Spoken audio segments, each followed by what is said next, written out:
Before we dive into today's story, drop a comment and tell us where you're watching from. And don't forget to stick around until the end to rate this story from 0 to 10. Now, let's begin. The rain comes down in sheets as Maya Chen shoves the last of her belongings into a battered suitcase. Her hands shake, though whether from cold or adrenaline she can't tell. The apartment, if it can even be called that, is barely larger than a storage closet. One room with a kitchenette in the corner, a bathroom she shares with 3 other tenants, and a window that overlooks a brick wall. But it's hers. Or at least, it will be for the next month, paid for with the last of her savings. Behind her, the door to the building slams shut, and she flinches. Every sound makes her jump now. Every footstep in the hallway, every car engine outside. 3 days ago, she walked out of the apartment she shared with Derek, her boyfriend of 2 years, with nothing but her phone, wallet, and the clothes on her back. She'd left behind her furniture, her books, her entire life, because staying meant losing something far more valuable: her safety. Her phone buzzes on the narrow bed. She knows, without looking, it's him. Derek has been calling and texting nonstop since she left. At first, the messages were apologetic. "Baby, I'm sorry. I didn't mean it. Come home." Then they turned angry. "You're overreacting. You're being dramatic." Now, they've become something darker. "You'll regret this. You can't just leave me. I'll find you." She blocks the number for the 3rd time this week, knowing he'll just call from another one. The police were sympathetic but useless. Without visible bruises, without a direct threat they could prove, there was nothing they could do. Never mind the way he'd grabbed her wrist hard enough to leave fingerprints beneath her skin. Never mind the way he'd cornered her in their bedroom, his voice dropping to that quiet, dangerous tone that meant she needed to agree with whatever he was saying. Never mind the sick feeling in her stomach every time she heard his key in the lock. Maya zips the suitcase closed and looks around the tiny room one more time. She's taken a step down, that's for sure. Her old apartment was spacious, modern, in a good neighborhood. This place is in a building that smells like mildew and has mysterious stains on the hallway carpet. But it's temporary, just until she can save enough for a security deposit on something better. Just until she can breathe again. She drags the suitcase to the door and pauses, her hand on the knob. Outside, the city of Seattle stretches out in the gray afternoon light. Somewhere out there, Derek is looking for her. She changed her route to work, started shopping at different grocery stores, deactivated her social media. But Seattle is only so big, and Derek is nothing if not persistent. The thought of running into him, of seeing that flash of rage in his eyes before he pastes on his charming smile, makes her stomach churn. She takes a breath and opens the door. One step at a time. That's all she can manage right now. The hallway is dim and narrow, the overhead lights flickering like something out of a horror movie. She pulls her suitcase behind her, the wheels catching on the uneven floor. At the end of the hall, the stairs lead down to the building's entrance. No elevator, of course. She's on the 3rd floor. As she reaches the stairwell, she hears voices below. Male voices, deep and unfamiliar. She freezes, her pulse spiking. It's just other tenants. It has to be. She forces herself to move forward, gripping the handle of her suitcase tighter. But when she rounds the corner of the landing, she nearly collides with someone. A man, tall and broad-shouldered, dressed in a dark coat that looks far too expensive for this neighborhood. His hair is black, cut short, and his eyes are a startling shade of gray. He catches her elbow to steady her, his grip firm but not rough. "Sorry," Maya stammers, stepping back quickly. Her heart hammers in her chest. The man's gaze flicks from her face to her suitcase, then back again. His expression is unreadable, but there's something in his eyes. An awareness, a sharpness that makes her feel like he's seeing more than she wants him to. "You moving in?" he asks. His voice is low, with a faint accent she can't place. "Yes," she says, then immediately regrets answering. She doesn't owe this stranger any information. She adjusts her grip on the suitcase. "Excuse me."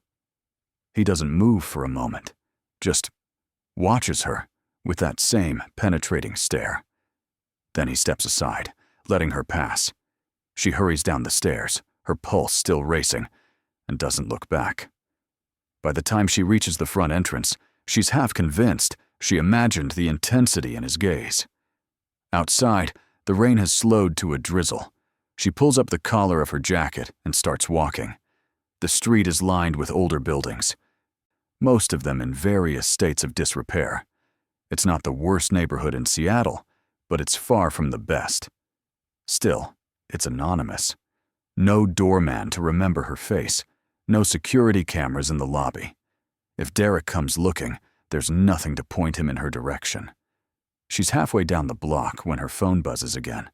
She almost ignores it, but then she sees the name. Lena, her best friend, and one of the few people who knows what she's been through. "Hey," Maya answers, tucking the phone between her ear and shoulder as she continues walking. "Please tell me you're not in that awful apartment right now," Lena says without preamble. Maya can't help but smile, despite everything. "I'm outside the awful apartment. Does that count?" Lena sighs.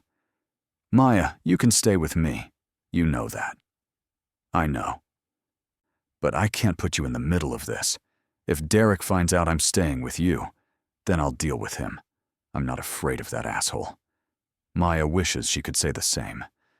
"I appreciate it, Lena. I do. But I need to do this on my own. I need to prove to myself that I can." There's a pause, then Lena says, "Okay. But you call me if anything happens. Anything. I don't care if it's 3 in the morning. I will."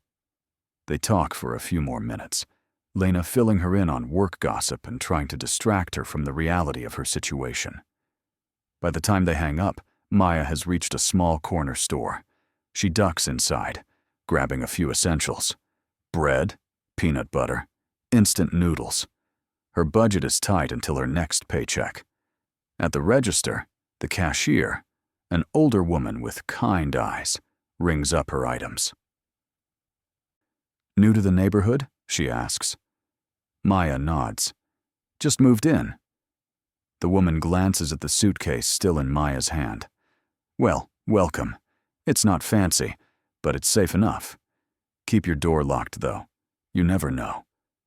Maya thanks her and steps back out into the drizzle. Safe enough.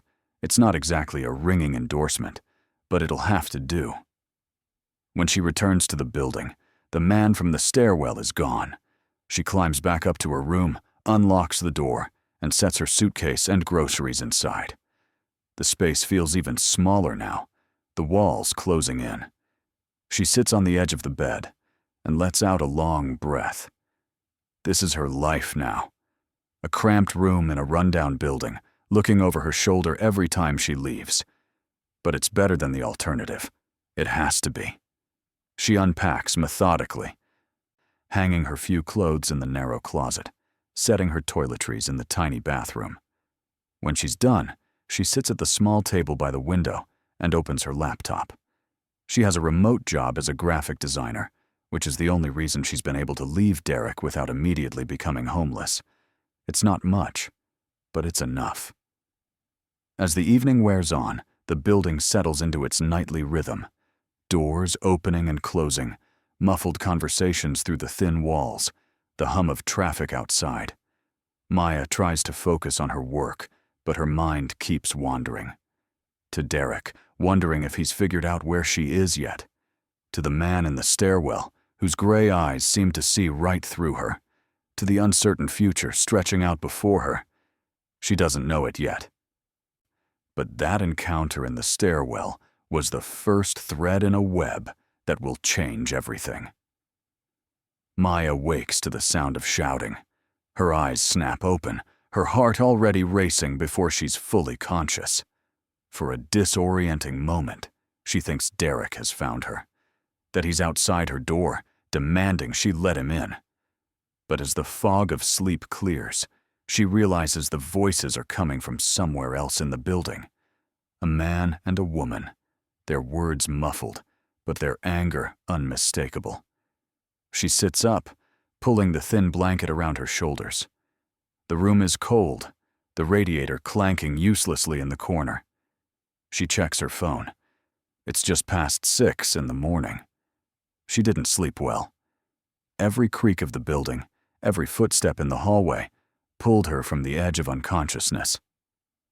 The shouting continues for another few minutes. Then a door slams, and silence descends. Maya exhales slowly and gets out of bed. She doesn't have a proper shower, just a stall with lukewarm water and questionable water pressure. But she makes do. By the time she's dressed and caffeinated, the sun is beginning to rise, painting the brick wall outside her window in shades of pale gray. Her phone buzzes. A text from an unknown number. Her stomach drops. She opens it with trembling fingers. I know you're scared, but I love you. We can work this out. Just tell me where you are. It's Derek. Of course it is. She deletes the message without responding and blocks the number. How many phones does he have? How many numbers can he use to reach her? She's halfway through her morning work when there's a knock at her door. Sharp. Deliberate. She freezes, her hands hovering over the keyboard. She hasn't ordered anything. Lena wouldn't show up without calling first. Which means, "Who is it?" she calls, her voice shaky. "Building manager." Relief washes over her. She crosses to the door and opens it a crack, keeping the chain lock in place. A middle-aged man in a stained t-shirt stands in the hallway, holding a clipboard. "Ms. Chen?" he asks, not bothering to look up. "Yes? Just wanted to let you know we've got a new tenant moving in next door. Thought you should have a heads up in case there's noise." Maya glances at the door to her left. She didn't even realize the room next to hers was vacant. "Okay, thanks." The manager nods and walks away, already focused on his clipboard again. Maya closes the door and leans against it. A new neighbor. Great. As if the walls weren't thin enough already.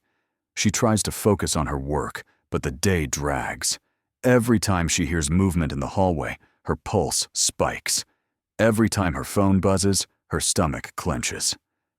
By late afternoon, she's exhausted from the constant vigilance.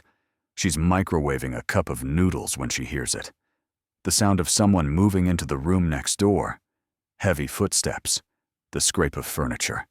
A low voice giving instructions. She moves closer to the wall, curiosity getting the better of her. The voice is male, deep and authoritative.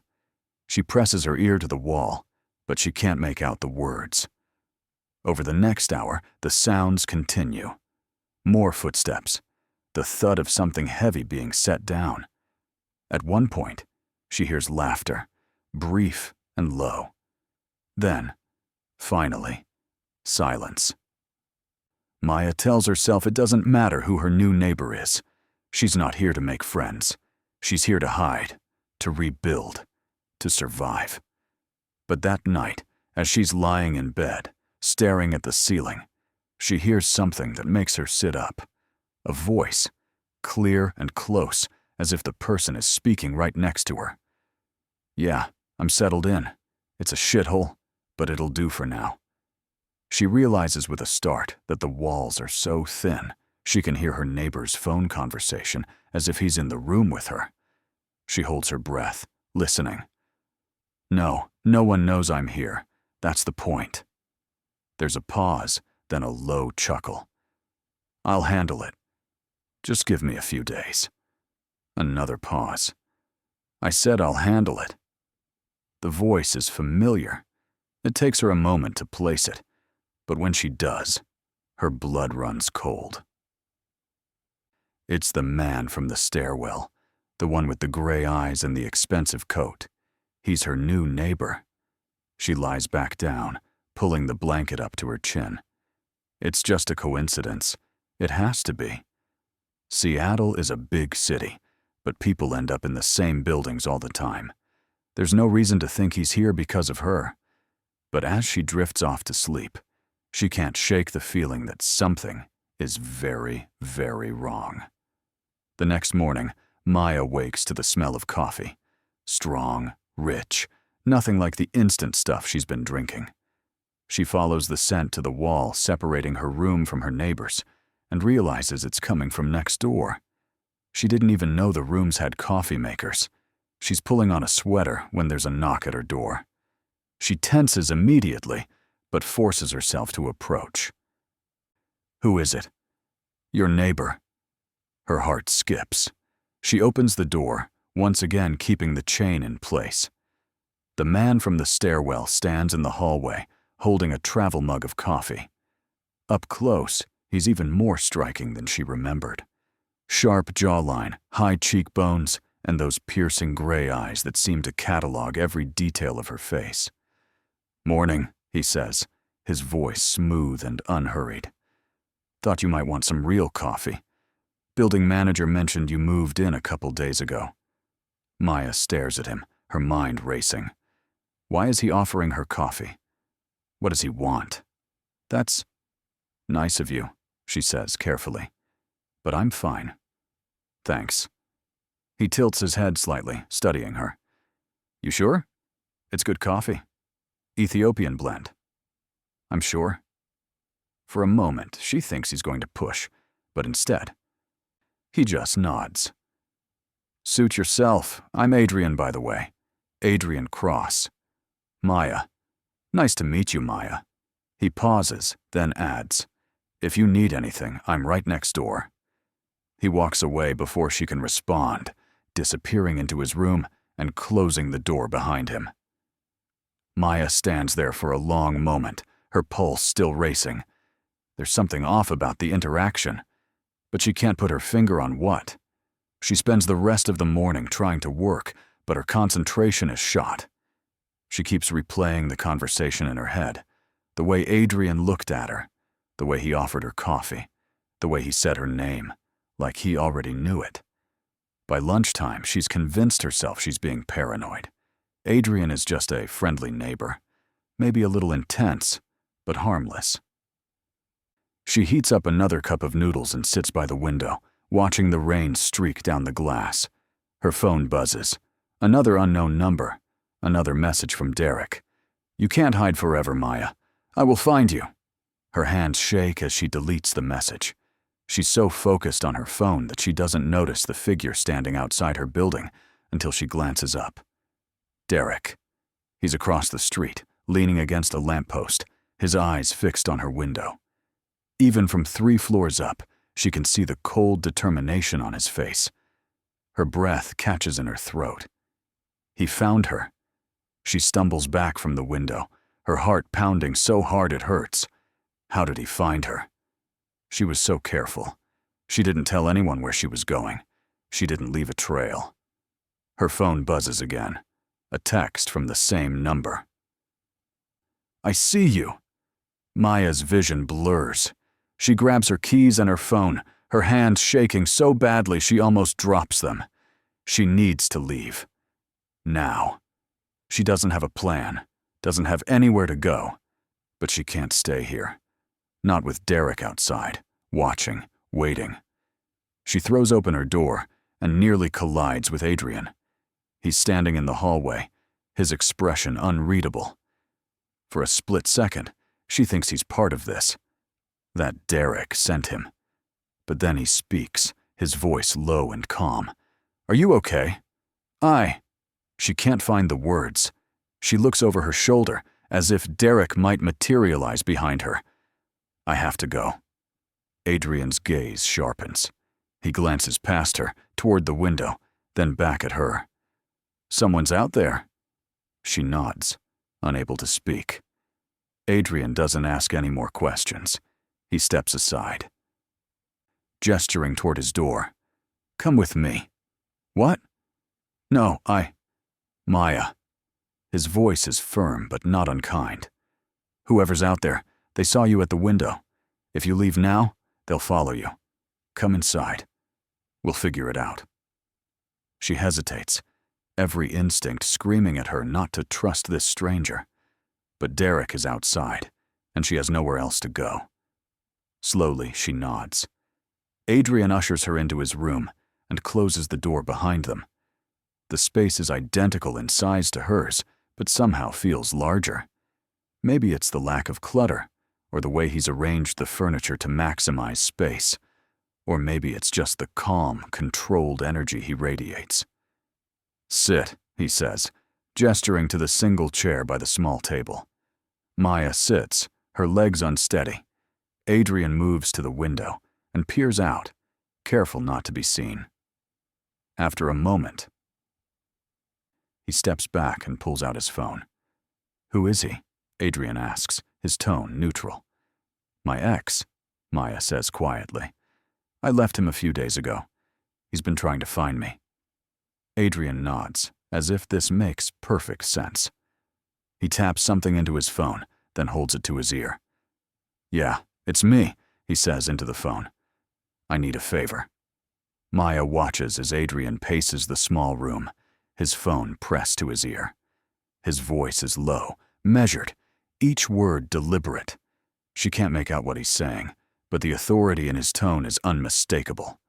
Whoever is on the other end of that call is listening carefully. He ends the call and slides the phone back into his pocket, then turns to face her. He's gone. What? Maya stands, her legs still shaky. How do you know? I have someone watching the street. Your ex left about 2 minutes ago. Adrian crosses his arms, leaning against the wall. He got into a black sedan and drove off. Maya's mind reels. You have someone watching the street? Who are you? Adrian's expression doesn't change. Someone who doesn't like bullies. It's not an answer, and they both know it. But before Maya can press further, her phone buzzes. She pulls it out, her hand still trembling. Another message from Derek. You think you're safe? I'll be back. She shows the screen to Adrian, who reads it without comment. Then he takes the phone from her hand, his fingers brushing hers briefly. Do you have a restraining order? No, the police said I didn't have enough evidence. Adrian's jaw tightens, but he doesn't say anything. He opens her phone. She doesn't even realize she's given him the passcode until it's done, and starts typing. A few moments later, he hands it back. I forwarded all his messages to a secure server. If you decide to go back to the police, you'll have a record. Who are you? Maya asks again, her voice barely above a whisper. Adrian studies her for a long moment. Then he says, someone who's been where you are. Not exactly, but close enough. It's still not a real answer, but something in his tone makes her believe him. She sinks back into the chair, suddenly exhausted. I don't know what to do. I thought I was safe here. I thought I covered my tracks. He probably used your phone's location services, or your credit card, maybe even social media, if you checked in anywhere recently. Maya shakes her head. I turned off location services. I haven't used my credit card, and I deactivated all my accounts. Then he got to someone you know, a friend, a coworker, someone who let something slip, even accidentally. Maya's stomach drops. She thinks of Lena, of the few coworkers she stayed in touch with. Any one of them could have mentioned something without realizing Derek was listening. What do I do? She asks, hating how small her voice sounds. Adrian moves to the window again, glancing out briefly. You have a few options. You can keep running, hope he doesn't find you again. You can go to the police, though that didn't work last time. Or, he trails off, his gaze steady on hers. Or you let me help you. Maya stares at him. Why would you help me? You don't even know me. Because I can. Adrian's tone is matter of fact, as if offering to help a stranger evade a dangerous ex is the most natural thing in the world. And because no one else is. She wants to argue, to tell him she doesn't need his help. But the truth is, she's terrified. Derek found her. He knows where she lives. And if Adrian is right, if Derek got to someone she knows, then he could find her again no matter where she goes. What kind of help? She asks cautiously. The kind that makes sure he doesn't bother you again. There's something in Adrian's voice, something cold and final, that makes Maya shiver. You're not going to hurt him, are you? Adrian's lips curve into a faint smile. Not unless he gives me a reason to. It should scare her, that calm, dangerous smile. But instead, she feels a flicker of something else. Relief, maybe. Or hope. I don't have any money, she says. I can't pay you. I don't want your money. Then what do you want? Adrian considers this for a moment. A favor. Someday, I might need something from you. When that day comes, I'll ask. Until then, consider this a gesture of goodwill. Maya knows she should say no. She should walk out of this room, pack her things, and leave Seattle altogether. But where would she go? And how long before Derek found her again? Okay, she says finally. Okay. Adrian nods, as if he expected nothing less. Good. First thing, you're not staying in that room anymore. What? Why not? Because he knows you're here. Even if he doesn't come back tonight, he will eventually. And when he does, you won't be here. Where am I supposed to go? Adrian gestures around the room. Here. With me. Maya's eyes widen. Absolutely not. I don't even know you. You know I'm offering you protection. That's more than anyone else has done. Adrian's tone is patient, but firm. I'm not asking you to trust me. I'm asking you to be practical. You need a safe place to stay, and this is it. I'll find somewhere else, a hotel, or which he'll track the same way he tracked you here. Maya, if you want to stay ahead of him, you need to disappear. And disappearing means staying off the grid. No credit cards, no reservations, no trail. She knows he's right. She hates that he's right. What about you? She asks. Why are you even in this building? You don't exactly look like you belong here. Adrian's smile returns. But this time there's a hint of amusement in it. You're right. I don't. I'm here because I need to keep a low profile for a while. Let's just say I have my own reasons for wanting to stay off the radar. That's not reassuring. It's not meant to be. But it does mean we're on the same side, at least for now. Maya looks around the room, then back at Adrian. He's watching her with that same calm, unreadable expression. She doesn't trust him. Not really. But she's out of options. Fine, she says. But just until I figure out my next move. Fair enough. Adrian pulls out his phone again and makes another call, this one even shorter than the first. When he hangs up, he says, Someone's going to bring your things over. You're not going back into that room alone. You really don't take no for an answer, do you? Not when it matters. Within 20 minutes, there's a knock at the door.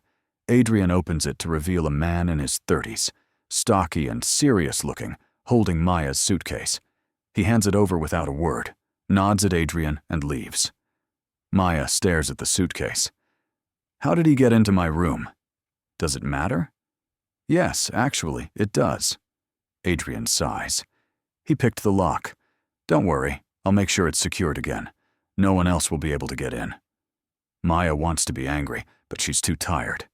She takes the suitcase and sets it by the bed. So now what? Now you stay here. I'll keep watch tonight. Tomorrow, we'll figure out a more permanent solution. Where are you going to sleep? Adrian gestures to the chair she was sitting in earlier. I've slept in worse places. She wants to argue, but the exhaustion is catching up with her. She hasn't slept properly in days, and the constant adrenaline is wearing her down. I don't understand why you're doing this. You don't have to understand. You just have to let me. Maya climbs into the narrow bed, still fully clothed. The mattress is lumpy and the blanket is thin, but it's better than nothing. She closes her eyes, expecting to lie awake for hours. But within minutes, the exhaustion pulls her under. She doesn't know how long she's been asleep when she wakes to the sound of voices. For a moment, she thinks she's dreaming. But then she realizes the voices are real, and they're coming from right outside the door. I'm telling you, she's here. I saw her at the window. Derek. Maya's eyes fly open. She sits up, her heart pounding, and sees Adrian standing by the door. He's motionless, his head tilted slightly, listening. There's no one by that name here, a second voice says. The building manager. I don't care what your records say. I know she's here. Sir, if you don't leave, I'm calling the police. There's a long pause, then the sound of footsteps retreating. Maya lets out a breath she didn't realize she was holding. Adrian moves away from the door and glances at her. He's gone, he says quietly. For now. For now, Adrian agrees. Maya lies back down, but she knows she won't be able to sleep again. Not with Derek so close. Not with the knowledge that he'll keep coming back until he finds her. Unless someone stops him. She looks at Adrian, who has returned to his position by the window, watching the street below. And for the first time since she left Derek, she allows herself to hope that maybe, just maybe, she's not alone in this fight. The next morning, Maya wakes to sunlight streaming through the window and the smell of coffee. Real coffee, the kind Adrian mentioned. She sits up slowly, disoriented, and finds him sitting at the small table, typing on a laptop. He's already dressed, his dark hair damp as if he's recently showered. Morning, he says without looking up. Morning, Maya replies, her voice hoarse. She rubs her eyes and swings her legs out of bed. Did you sleep at all? Enough. She doesn't believe him, but she doesn't press. Instead, she stands and stretches, her muscles stiff from tension. What are you working on? Making sure your ex doesn't come back. Maya moves closer, trying to see the screen. But Adrian angles it away. What does that mean? It means I'm taking care of it. That's not an answer. Adrian finally looks at her, his gray eyes sharp. Maya, do you want to know the details, or do you want to feel safe? She opens her mouth to argue, then closes it. He's right. Part of her doesn't want to know what he's doing. As long as Derek stays away, does it really matter how Adrian makes it happen? Fine, she says. But if you're going to do something illegal, I'm not going to get caught. That's also not reassuring. Adrian's lips twitch in what might be a smile. You're very persistent, you know that. It's kept me alive so far. He nods, as if acknowledging the truth of that. Then he closes the laptop and stands. There's coffee in the pot. Help yourself. I need to step out for a bit. Where are you going? To tie up some loose ends. Maya watches him pull on his coat and head for the door. Before he leaves, he turns back to her. Lock the door behind me. Don't open it for anyone. Not even you. I'll knock 3 times. Pause, then twice. That's how you'll know it's me. It's such a specific instruction, so deliberate, that Maya can't help but wonder what kind of life Adrian leads that he needs coded knocks. But she nods, and he leaves. True to her word, she locks the door behind him and pours herself a cup of coffee. It's strong and bitter, but in a good way. She sits at the table and opens her own laptop, determined to get some work done. But her mind keeps wandering. To Derek, standing outside the building last night. To Adrian, with his calm, dangerous confidence. To the bizarre situation she's found herself in, hiding in a stranger's room, relying on someone she barely knows. She's halfway through a design project when her phone buzzes. She tenses, expecting another message from Derek. But when she checks, it's Lena. "Hey, are you okay? You didn't respond to my texts yesterday." Maya types back quickly. "I'm fine, just busy. I'll call you later." She almost leaves it at that, but then adds, "Did Derek contact you?" The reply comes almost immediately. "Yes, last night. He asked if I knew where you were. I told him I didn't." "Why?" Maya's stomach sinks. So that's how Derek found her. He must have tracked her through Lena somehow. Maybe Lena mentioned something innocuous, like the neighborhood or the building, without realizing Derek was piecing together clues. "Just be careful," Maya types. "He's getting desperate." "I will. You too." Maya sets the phone down and stares at the wall. She can't keep living like this, looking over her shoulder, waiting for Derek to show up again. Something has to change. By the time Adrian returns, it's late afternoon. He knocks in the pattern he described, 3 times, pause, twice, and Maya unlocks the door. "Everything okay?" she asks as he steps inside. "Better than okay." Adrian shrugs out of his coat and hangs it on the back of the chair. "Your ex won't be bothering you anymore." Maya's pulse quickens. "What did you do?" "I had a conversation with him, made it clear that coming near you again would be a very bad idea. And he just agreed. Let's say I can be very persuasive." Maya wants to know more, but the look on Adrian's face tells her she's not going to get details. What if he doesn't listen? What if he comes back anyway? He won't. There's such certainty in Adrian's voice that Maya almost believes him. Almost. "How can you be so sure?"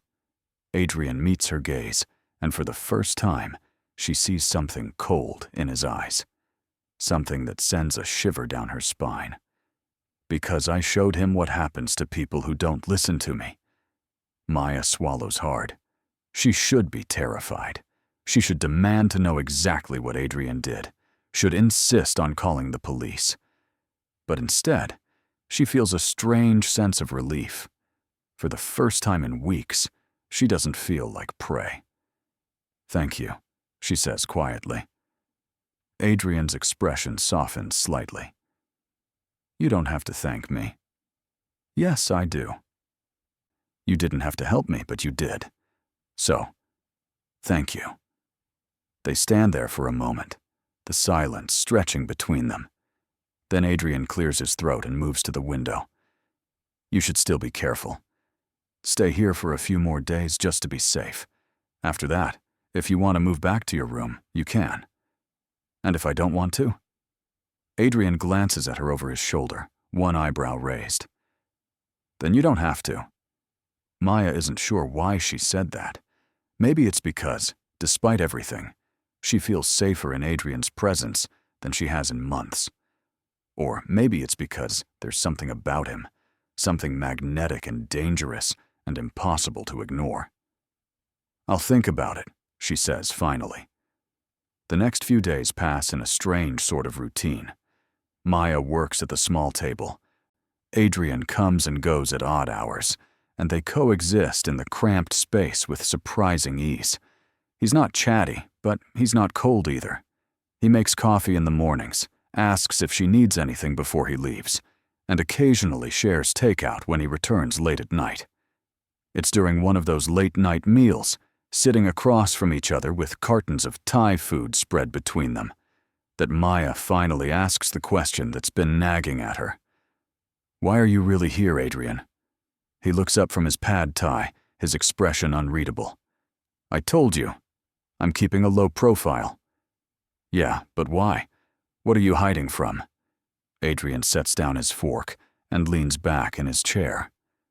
For a moment, she thinks he's not going to answer. But then he says, "I used to work for some people.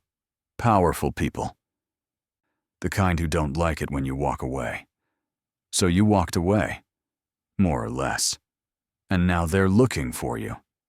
They were. but I've made it clear that finding me would be more trouble than it's worth. Maya studies him, trying to piece together the puzzle. What kind of work did you do for these people? Adrian's lips curve into a faint smile. The kind I don't talk about. That's not ominous at all. You wanted honesty. That's as honest as I'm going to get.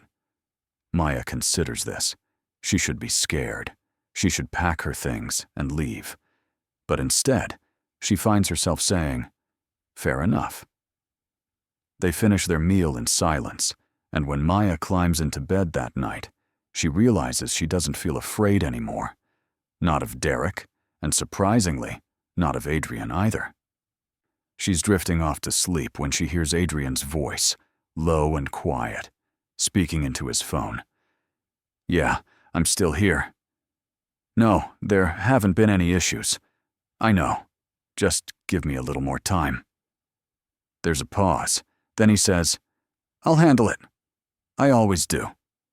Maya closes her eyes and lets the sound of his voice lull her to sleep. She doesn't know what Adrian is handling, or who he's talking to. But for now, it doesn't matter. For now, she's safe, and that's enough. A week passes, and Maya begins to relax. Derek hasn't shown up again, hasn't called or texted. It's as if he's vanished. She knows she should feel relieved, but part of her keeps waiting for the other shoe to drop. People like Derek don't just give up. But Adrian seems unconcerned. He comes and goes with the same calm efficiency, never elaborating on where he's been or what he's doing. And slowly, Maya stops asking. It's a Thursday evening when everything changes. Maya is working on a design project, her laptop balanced on her knees, when Adrian's phone buzzes. He glances at the screen, and for the first time since she's known him, his expression shifts. Just for a moment, but enough for her to notice. "Problem?" she asks. Adrian doesn't answer right away. He stands and moves to the window, the phone still in his hand. Then he makes a call. "I thought we had more time," he says, his voice low and tight. Maya can't hear the response, but she can see the tension in Adrian's shoulders. "Fine, I'll be there." He ends the call and turns to face her. "I have to leave for a few hours, maybe longer. Is everything okay?" "It will be." He pulls on his coat and grabs his keys. "Lock the door behind me. Don't open it for anyone." "Adrian! Maya!" He stops at the door, his gray eyes intense. "I mean it. Don't open the door." And then he's gone. Maya locks the door and sits back down, but she can't focus on her work. Something's wrong. She can feel it in the way Adrian left, in the urgency of his movements. She tells herself it's not her business, that whatever Adrian is dealing with has nothing to do with her. But she can't shake the feeling that it does. Hours pass. Maya tries to distract herself with work, then with a book, then with mindless scrolling on her phone. But nothing helps. By the time midnight rolls around, she's pacing the small room, checking the window every few minutes. When the knock finally comes, she nearly jumps out of her skin. 3 times. Pause.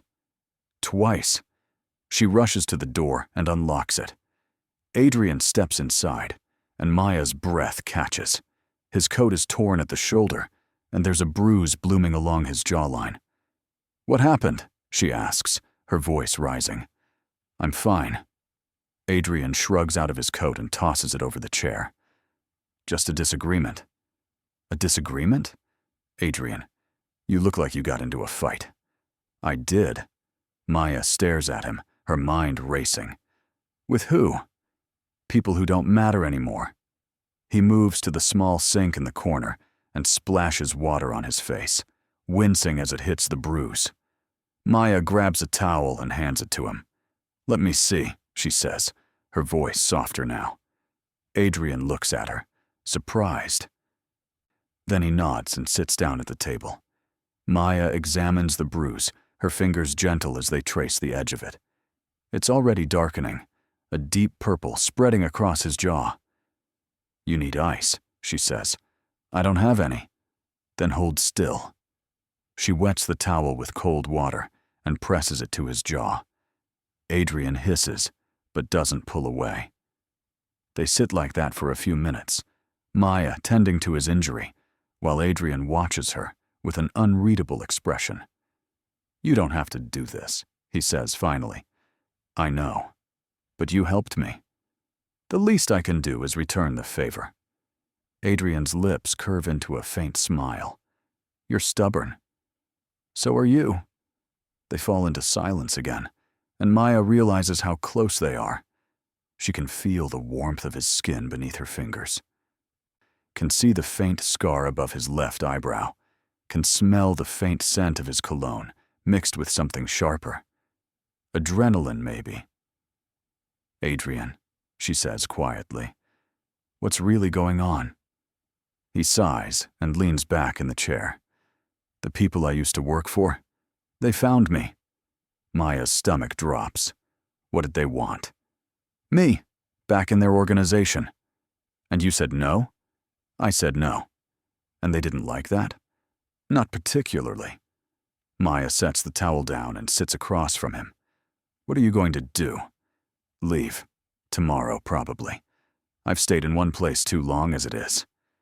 The words hit Maya harder than she expected. "Leave? Where will you go?" "Somewhere they won't find me, at least not right away." "And what about me?" Adrian looks at her, his expression softening. "You'll be fine. Derek won't come back. I made sure of that." "That's not what I mean." Maya swallows hard, trying to find the right words. "I mean, I don't want you to go." Adrian's eyes search hers, and for a moment, she thinks he's going to argue. But then he says, "Why?" "Because—" Maya trails off. She doesn't know how to explain it. How in the span of just over a week, Adrian has become more than just a stranger offering help. He's become someone she trusts, someone she feels safe with, someone she's starting to care about. "Because I feel safe with you," she says finally. "And I haven't felt safe in a long time." Adrian doesn't say anything for a long moment. Then he reaches across the table and takes her hand. His grip is firm, warm, grounding. "Come with me," he says. Maya blinks. "What?" "Come with me. I'm not asking you to trust me blindly. I'm not asking you to give up your life.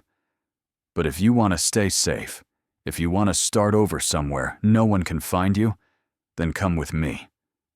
I don't even know you. You know enough." Maya looks down at their joined hands, her mind racing. It's insane. She barely knows this man. He's involved in things she doesn't understand, with people who are clearly dangerous. But he's also the only person who's ever made her feel like she's not alone in this fight. "Okay," she says finally.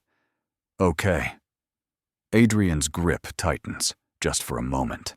Then he releases her hand and stands. "Pack your things. We leave at dawn." Maya nods and moves to her suitcase, her hands trembling. She's doing this. She's actually doing this. She's running away with a man she barely knows. Leaving behind her job, her friends, her entire life. But as she packs, she realizes she doesn't feel scared. She feels free.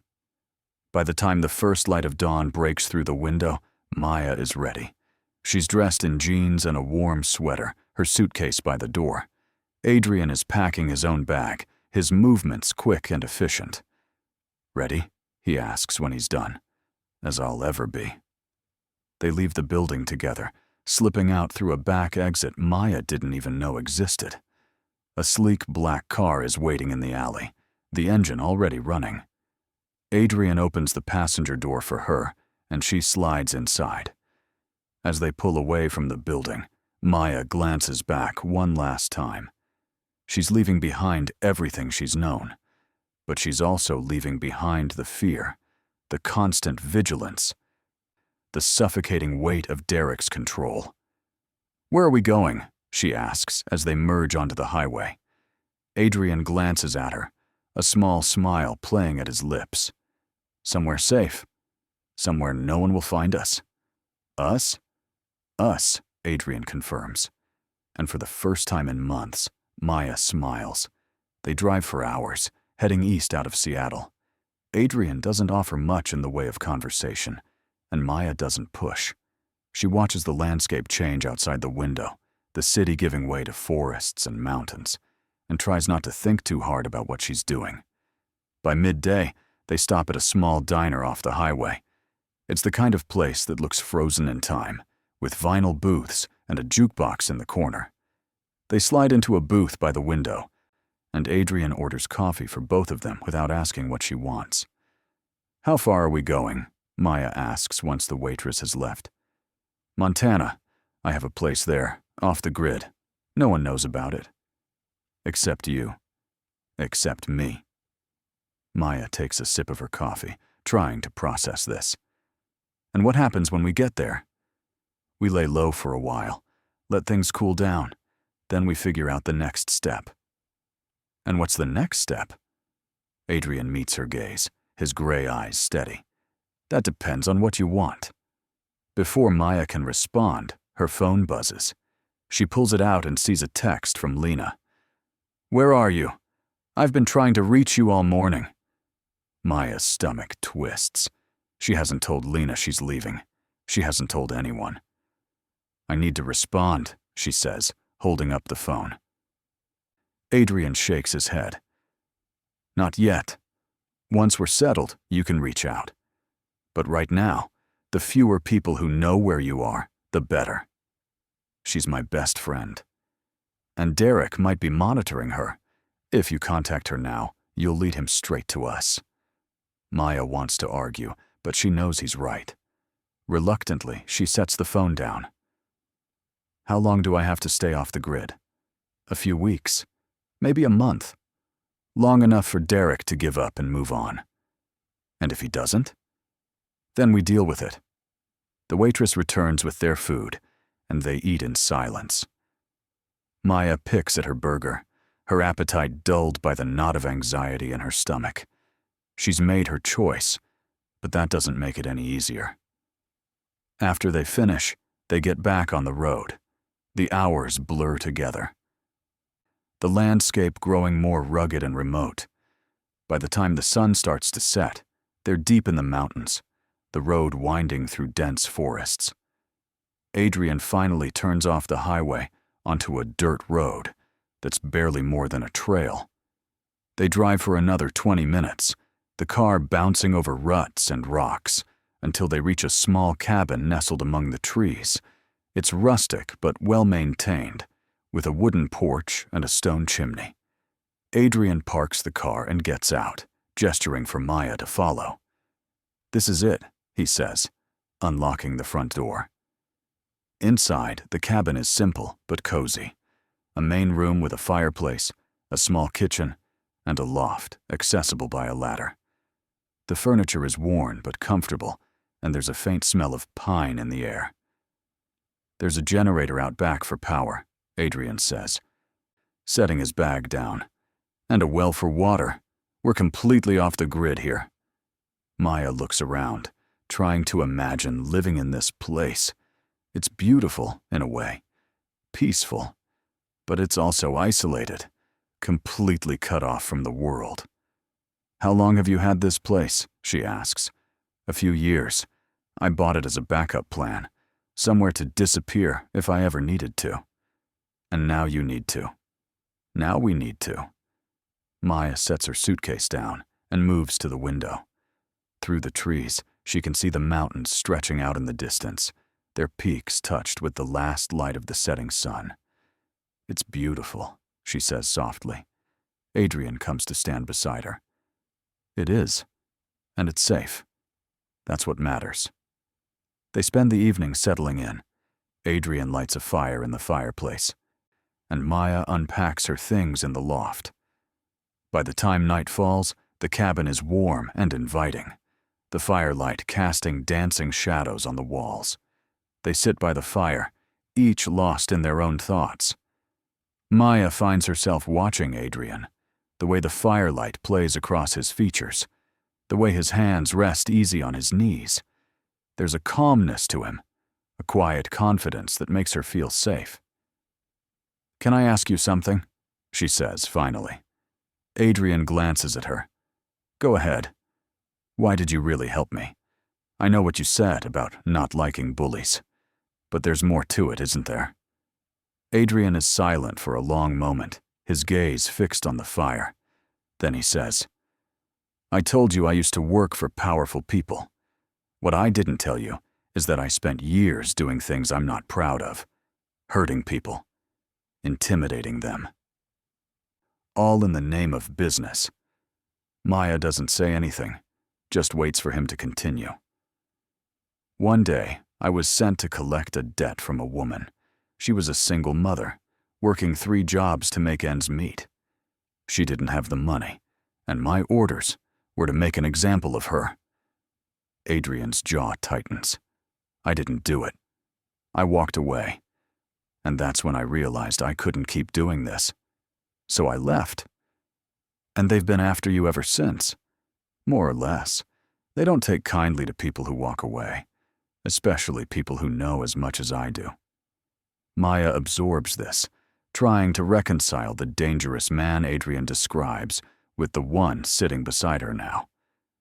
"So when you saw me in the stairwell, running from Derek, I saw someone who needed help. And I decided I wasn't going to walk away this time." Maya reaches out and takes his hand. "Thank you for not walking away." Adrian looks at her, and for the first time, she sees something vulnerable in his eyes. "You don't have to thank me." "Yes, I do." They sit like that for a while, hands linked, the fire crackling between them. And for the first time since she left Derek, Maya feels like she's exactly where she's supposed to be. The days in the cabin fall into a rhythm. Adrian chops wood and tends to the generator. Maya cooks simple meals and tries to keep up with her freelance work, using the spotty internet connection from a satellite setup Adrian rigged. They coexist easily, their conversations growing longer and more personal with each passing day. It's been 2 weeks since they arrived when Maya finally allows herself to contact Lena. She uses a burner phone Adrian gave her and keeps the conversation brief. "I'm safe," Maya says as soon as Lena answers. "I can't tell you where I am, but I'm okay." "Maya, oh my God, I've been so worried. Derek came by my apartment. He was intense." Maya's stomach clenches. "What did he say?" "He wanted to know where you were. I told him I didn't know, which is true, but he didn't believe me. He got angry, really angry. I had to threaten to call the police before he left. I'm so sorry, Lena. I never wanted to drag you into this. It's not your fault. Just promise me you're really safe." "I am. I'm with someone who's helping me." "Who?" Maya glances at Adrian, who's outside splitting wood. "Someone I trust." Lena hesitates, then says, "Okay, just be careful. And stay in touch, okay? Even if it's just a text every now and then." "I will. I promise." When Maya ends the call, she feels lighter. Hearing Lena's voice, knowing her friend is okay, eases some of the guilt she's been carrying. She steps outside onto the porch, wrapping a blanket around her shoulders against the chill.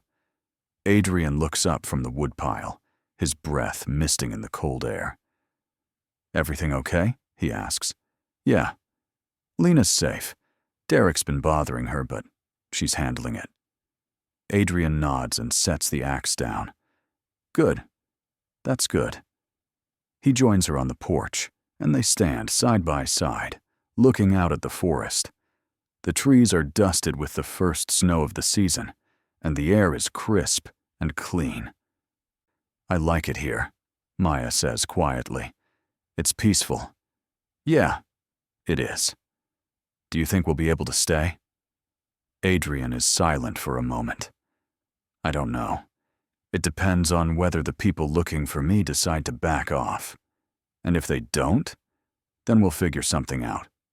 We always do." Maya smiles at the "we." Somewhere along the way, they've become a unit, a team, and she doesn't hate it.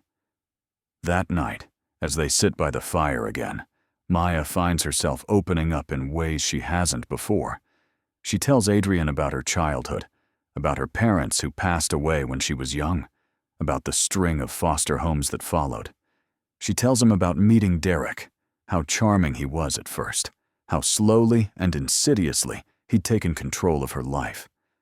Adrian listens without judgment, his gray eyes steady on hers. And when she's done, he shares more of his own story, about growing up in a rough neighborhood, about being recruited into the organization that would define his life for years, about the moment he decided to walk away. "I don't regret it," he says. "Leaving, I mean. Even with everything that's happened since. I don't regret it. Do you ever wish you'd left sooner?" Every day. They fall into a comfortable silence, and Maya realizes with a start that she's happy. For the first time in longer than she can remember, she's genuinely happy. It's a few days later when everything falls apart. Maya is in the loft, working on a design project, when she hears the sound of a car engine. She freezes, her heart leaping into her throat. They're in the middle of nowhere. No one should be here. She scrambles down the ladder and finds Adrian already at the window, his expression hard. "Who is it?" she whispers. "I don't know yet." "Stay here." Adrian moves to the door, pulling a handgun from a drawer Maya didn't even know existed. Her eyes widen, but she doesn't say anything. He steps outside, closing the door behind him. Maya presses herself against the wall, her pulse racing. She can hear voices outside, muffled but tense. Then, a single gunshot. Her blood turns to ice. She grabs the fire poker from beside the fireplace, her hands shaking. The door opens, and she raises the poker, ready to swing. But it's Adrian. He's unharmed, the gun still in his hand. "It's okay," he says quickly, seeing the terror on her face. "It's okay. They're gone." Maya drops the poker, her legs giving out. She sinks to the floor, and Adrian is there in an instant, pulling her into his arms. "Who was it?" she asks, her voice shaking. "One of them, from the organization. But it's handled." "You shot him?" "I shot near him, enough to make him run." Maya clings to him, her heart still pounding. "They found us. They know we're here." "I know. Which means we need to leave. Tonight." Maya pulls back, looking up at him. "Where will we go?" "I have another place, further north. It'll take us a few days to get there, but it's secure." "And after that? How long until they find us again?" Adrian's jaw tightens. "I don't know. But I'll keep you safe, Maya. I promise." Maya nods, trying to believe him. They pack quickly, throwing their things into bags and loading them into the car. Within an hour, they're on the road again, the cabin disappearing behind them. As they drive through the night, Maya stares out the window, her mind racing. She's been running for months now, first from Derek, now from Adrian's past. When does it end? When does she get to stop looking over her shoulder? "Adrian," she says quietly, "I can't keep doing this." He glances at her, his expression concerned. "What do you mean?" "Running. Hiding. I can't live like this forever." "I know. And you won't have to. Once things settle." "When will things settle? What if they never do?" Adrian doesn't have an answer for that. And in the silence that follows, Maya realizes that maybe there is no answer. Maybe this is just their life now. But as Adrian reaches over and takes her hand, squeezing it gently, she realizes something else. She's not alone anymore. Whatever happens, they'll face it together. And for now, that's enough. They drive through the night and into the next day, stopping only for gas and quick meals. Adrian is tense, his eyes constantly checking the rearview mirror, his jaw tight. Maya tries to stay calm, but the adrenaline from the cabin hasn't fully faded. By the time they reach Adrian's second safe house, a small farmhouse in rural Montana, they're both exhausted. The place is older than the cabin, with peeling paint and a sagging porch, but it's well hidden, surrounded by fields and forest. Inside, the farmhouse is surprisingly comfortable. The furniture is mismatched but cozy, and there's a warmth to the place that the cabin lacked. Adrian immediately checks the perimeter, while Maya unpacks, her movements automatic. When he returns, he finds her sitting at the kitchen table, her head in her hands. "Hey," he says softly, sitting across from her. "You okay?" "I don't know." Maya looks up, her eyes red. "I thought we were safe at the cabin. I thought we had time." "I know. I'm sorry. It's not your fault." She takes a shaky breath. "But I need to know the truth, Adrian. How dangerous are these people? What are we really up against?" Adrian leans back, his expression serious. "They're dangerous. Very dangerous. But they're also practical. Right now, I'm a loose end. Someone who knows too much. But if I can prove I'm not a threat, if I can make it clear I'm not going to talk, they might leave us alone." "And how do you prove that?" "I'm working on it. I have contacts, people who owe me favors. I'm calling them in, trying to broker a truce." Maya nods slowly. "And if that doesn't work, then we keep running, as long as it takes." The honesty in his voice, the lack of false promises, is both comforting and terrifying. Maya reaches across the table and takes his hand. "I don't want to keep running," she says quietly. "I want a life, Adrian. A real one. With you." Adrian's eyes widen slightly, and for a moment, he's speechless. Then he squeezes her hand, his grip firm. "Then we'll make that happen. Whatever it takes." Over the next few weeks, Maya watches as Adrian works tirelessly to secure their future. He makes calls, sends encrypted emails, negotiates with people whose names she doesn't know. And slowly, things begin to shift. One evening, as they're sitting on the porch watching the sunset, Adrian's phone rings. He answers it, his expression guarded, and steps away to take the call. When he returns, there's a hint of relief in his eyes. "What is it?" Maya asks. "They've agreed to a meeting, the heads of the organization. They want to hear me out." "Is that good?" "It could be. If I can convince them I'm not a threat, they'll back off. But it's risky. I'll have to go alone." "No." Maya stands, her voice firm. "If you're going, I'm going with you." "Maya?" "No, Adrian. I'm not sitting here wondering if you're coming back. We're in this together, remember?" Adrian studies her for a long moment, then nods. "Okay. Together." The meeting is set for a neutral location in a city 2 hours away. They drive there in tense silence, both of them acutely aware of what's at stake. When they arrive at the designated address, a sleek downtown building, Adrian parks the car and turns to Maya. "Stay close to me," he says, "and let me do the talking." Maya nods, her heart pounding. They enter the building and take the elevator to the top floor, where they're greeted by a man in a sharp suit. He leads them to a conference room where 3 people are waiting. 2 men and a woman, all impeccably dressed, all radiating power. The woman, who appears to be in her 50s, gestures for them to sit. "Adrian," she says, her voice smooth and cold. "It's been a while." "Victoria," Adrian replies, his tone equally measured. Victoria's eyes flick to Maya. "And who's this?" "Someone under my protection," Adrian says firmly. Victoria smirks. "How noble." "Very well. Let's get to the point.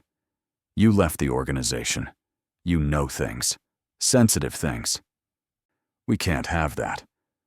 "I have no intention of talking," Adrian says. "I left because I wanted out, not because I wanted to cause problems. All I want is to be left alone." And why should we trust that? Because I have nothing to gain by talking and everything to lose. You leave me alone. I leave you alone. It's that simple. The two men exchange glances, then one of them speaks. And what about her? Can we trust her? She has nothing to do with this, Adrian says. She doesn't know anything about your operations. She's just someone who needed help. Victoria leans back in her chair, studying them both. You always did have a soft spot for strays, Adrian. Fine. We'll leave you alone. But if we ever hear so much as a whisper that you've talked, the deal is off. Understood? Understood. Good. Now get out. Adrian stands, taking Maya's hand, and they leave the room without another word. It's not until they're back in the car, pulling out of the parking garage, that Maya allows herself to breathe. Is it over? She asks. It's over, Adrian confirms, his voice filled with relief. Maya laughs, the sound half hysterical, half joyful. We're free? We're free. They drive back to the farmhouse, and for the first time in months, Maya feels like the weight on her chest has lifted. That night, as they sit by the fire, Adrian pulls her close. I meant what I said, he murmurs, about building a life with you, if you still want that. Maya looks up at him, her eyes shining. I do. I really do. Adrian kisses her, slow and tender, and Maya feels like she's finally home. Months pass. Maya and Adrian settle into a routine at the farmhouse. She continues her freelance work, and Adrian finds legitimate employment as a security consultant. They adopt a dog, a scruffy mutt they name Charlie, and start talking about the future. One evening, as they're sitting on the porch with Charlie at their feet, Maya's phone rings. It's Lena. Hey, Maya says, smiling. How are you? I'm good, but I have some news. Derek was arrested. Maya's heart skips. What? He violated a restraining order against another woman. He's facing jail time, Maya. He's finally going to pay for what he did. Maya closes her eyes, relief washing over her. That's amazing. After they hang up, Adrian wraps an arm around her. You okay? Yeah, better than okay. It's really over now, all of it. Adrian kisses her temple. So, what do you want to do now? Maya smiles. I want to live, really live, with you. Then that's what we'll do. And they do. They travel, they laugh, they build a life together. It's not perfect, but it's theirs. And for Maya, that's more than enough. 1 year later, Adrian proposes on the porch of the farmhouse, with Charlie sitting between them and the sunset, painting the sky in shades of gold. Maya says yes without hesitation. They get married in a small ceremony with Lena as the witness. It's simple and beautiful. And when Adrian kisses her, Maya knows she's exactly where she's supposed to be. What did you think of their story? Share your thoughts in the comments. On a scale from 0 to 10, what's your rating? Subscribe to the channel and turn on notifications to follow all our stories.